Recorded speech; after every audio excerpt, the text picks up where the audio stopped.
বৃষ্টি স্নাত দিন, ছাতা মাথায় প্রিয় ক্যাম্পাসে হাজির শিক্ষার্থীরা। প্রতিকূলতা কাটিয়ে আবার পড়াশোনায় মনোনিবেশের চেষ্টা। ক্যান্টিন, শহীদ মিনার প্রাঙ্গণ সবখানেই হাস্য উজ্জ্বল আড্ডায় শিক্ষার্থীরা।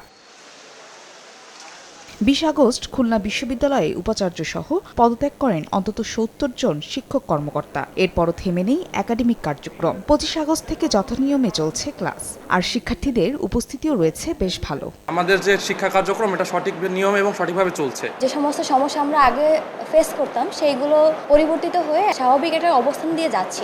দীর্ঘ বিরতির পর সচল রাজশাহী বিশ্ববিদ্যালয়। 11 সেপ্টেম্বর থেকে শুরু হয়েছে ক্লাস পরীক্ষা, আর 22 সেপ্টেম্বর বরণ করা হয় 2023-24 শিক্ষাবর্ষের স্নাতক নবীন শিক্ষার্থীদের। তবে টানা বন্ধে সেশন জটের শঙ্কা করছেন শিক্ষার্থীরা। ফার্স্ট ইয়ার থেকে লাস্ট ইয়ার পর্যন্ত এই সংকটটাকে সমাধান করার যে প্রচেষ্টা আমাদের শিক্ষকরা নিয়েছে। ক্লাস 3টা তো আরও স্যারেরা চাচ্ছে যে আর একটু বেশি নিয়ে আমাদের জায়গাটা কভার করে যাতে আমরা উত্তরণ করতে পারি। এদিকে 35 দিন অপেক্ষার পর নতুন উপাচার্য পেয়েছে বরিশাল বিশ্ববিদ্যালয়। মঙ্গলবার উপাচার্য দায়িত্ব বুঝে নেওয়ার পর গতি ফিরতে শুরু করে ক্যাম্পাস জুড়ে। তবে এখনও প্রক্টর সহ পদ খালি রয়েছে 18টি। অবশ্যই চাইবো যে আমার সেশন জটটা কমানো। নির্ধারিত সময় আছে, সেই সময়ের ভিতরে আমাদের অনার্স মাস্টার্স আমরা শেষ করতে চাই। 18 সেপ্টেম্বর চট্টগ্রাম বিশ্ববিদ্যালয়ে উপাচার্য নিয়োগের পর একে একে পূরণ হচ্ছে শূন্য প্রশাসন পদগুলো। চলছে অতি পরিচিত শাটল ট্রেনও। তবে ক্যাম্পাসে নেই চিরচেনা প্রাণের স্পন্দন।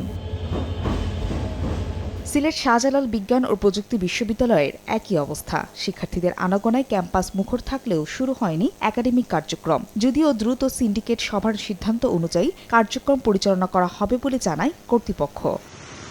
ফাহরিয়া ফারজানা, সময় সংবাদ।